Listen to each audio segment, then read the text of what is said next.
చూస్తున్నారు కదా, మనం ప్రకాశం జిల్లా పొదిలిలో ఉన్నాము.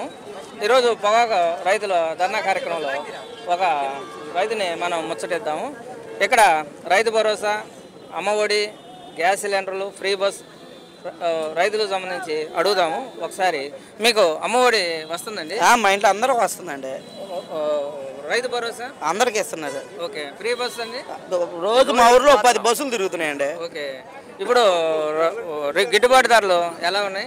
గిట్టుబాటు జనాలు రైతులు సస్యశ్యామలు ఉన్నారు. రేపు మాపు తలా ఒక కారు కొనుక్కుందాం అనుకుంటున్నారు రైతులు. ఓకే. రైతుల పరిస్థితి అయితే బాగానే ఉంది, బ్రహ్మాండంగా ఉంది సార్ చెప్పినట్టు.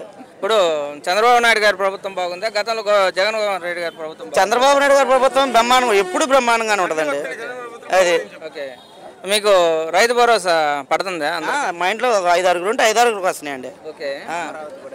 ఇప్పుడు అమరావతి పరిస్థితి పూర్తి చేస్తాడంటవా, లేకపోతే 4 ఏళ్లలో పూర్తి చేస్తాడు? నీళ్లు బయటకు కొట్టడం, ఆడ నీళ్లు అన్ని అవి బయటకు కొట్టడం 4 ఏళ్లలో చేస్తాడు పూర్తి. మొన్న లేటెస్ట్ గా 13 కోట్లు ప్రకటించాడు నీళ్లు కొట్టుకోవడానికి. అది మళ్ళీ వాన పడితే ఇంకో 13 కోట్లు ఇస్తాడు. అయితే ఓవరాల్ గా అయితే ఇక్కడ మన రైతు చెప్తున్నాడు, చంద్రబాబు నాయుడు ప్రభుత్వం సూపర్ గా ఉంది, మా ఇంట్లో అందరికి వస్తున్నాయి పథకాలన్నీ, సూపర్ 6 పథకాలు ప్రతి ఒక్కటి వస్తున్నాయి చెప్తున్నాడు. మీకు అందరికైతే మీ ఇంట్లో అందరికి వస్తున్నాయి.